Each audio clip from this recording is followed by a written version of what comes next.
Hey, so I decided I'd do this series where I reveal my top 50 favorite Taylor Swift songs. Yep, so it took me a lot of time to actually figure out the top 50 songs that I think are the best by Taylor Swift, and it took a lot of time to narrow it down to 50 because she has over 200 songs when you count all the collaborations and the soundtrack material. So she has like too many songs. And I also want to say that this top 50 list is basically going to be just whatever I feel are the top 50 best songs, because you can completely differ with opinions and that is completely fine. We don't diss or bash each other because we like a song and the other person doesn't, and vice versa. So we're gonna get into it. So basically, I am going to talk about two songs in one video, and today it will be number 50 and number 49. So I will be describing what the song is and from which era it was and all the other things related to the song. And after that, I will be trying to talk about whether that song is kind of relatable to me, if it ever was at some point, if it wasn't when it came out, but it is right now, and such other things. So without further ado, I want to get into it.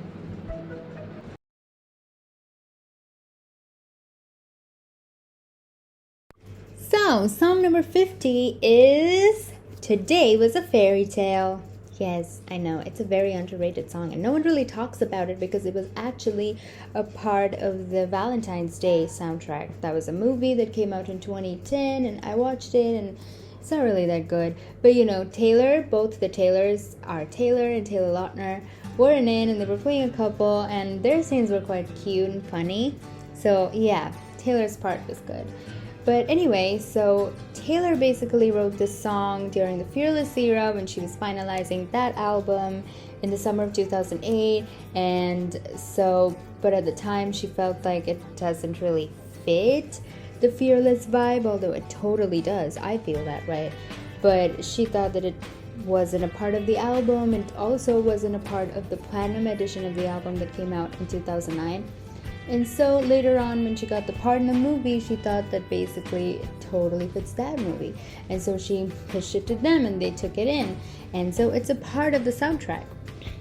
This song is written solely by Taylor, and it was produced, the original version from 2010 was produced by Nathan Chapman and Taylor. And later on, she re-recorded the song and she put it on Fearless, Taylor's version. And at that time, it was produced by Chris Rowe, who has done most of the production for her re-recordings. It's a very simple, cute country pop song, and kind of like such a cute fairy tale vibes that we had seen during the Fearless era. This was very, very much right there. And like, I really like the song because it's like, it has a very catchy melody and one of the best choruses. I feel that way. Time slows down whenever you're around. Can you feel this magic in the air?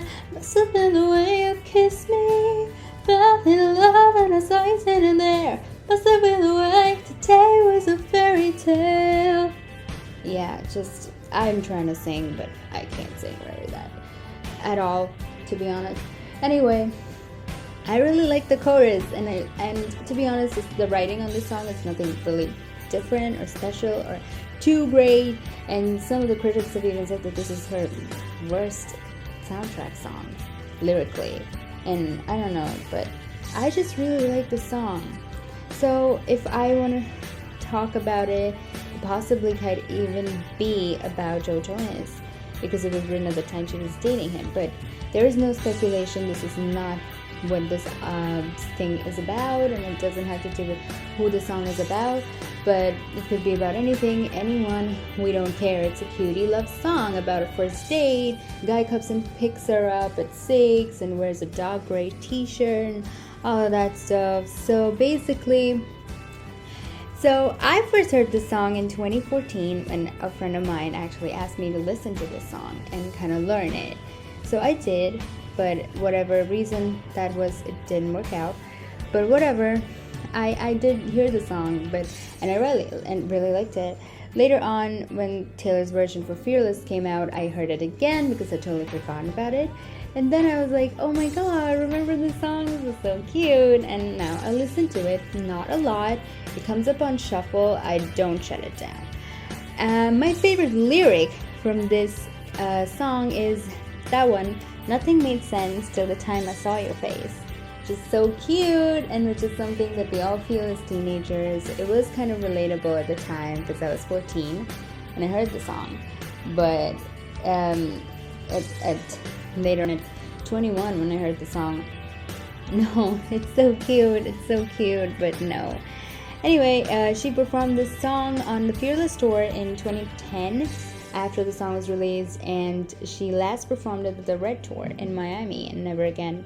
She probably might perform it at the Eras tour as a surprise song. We don't know that. This song was also quite good in the charting side because it peaked at number 2. It debuted and peaked at number 2 on the Hot 100, which is great considering people have totally forgotten about this song. A lot of people don't really like this song or talk about the song at all, which is really stupid. But it's up to them, and this is my list. So yeah, there goes number 50.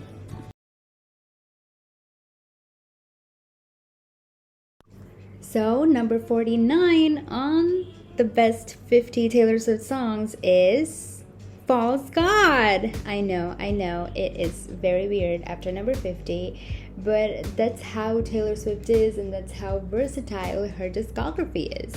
So, yeah, False God, as we know, is a part of Lover, and it's a track 13 on Lover, which is her 2019 album. It was written by Taylor and Jack and produced by Taylor and Jack as well, Jack Antonoff. So this is one of Taylor's songs where she dives a little bit into the jazz and R&B vibes, and that is something we don't find as much in Taylor's discography as we find the other genres.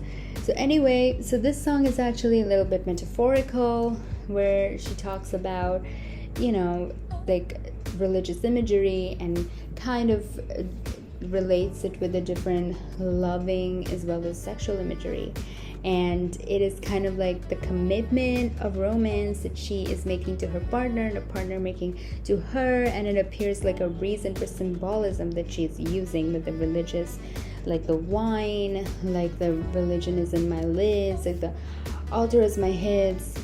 That line though, I mean, I know.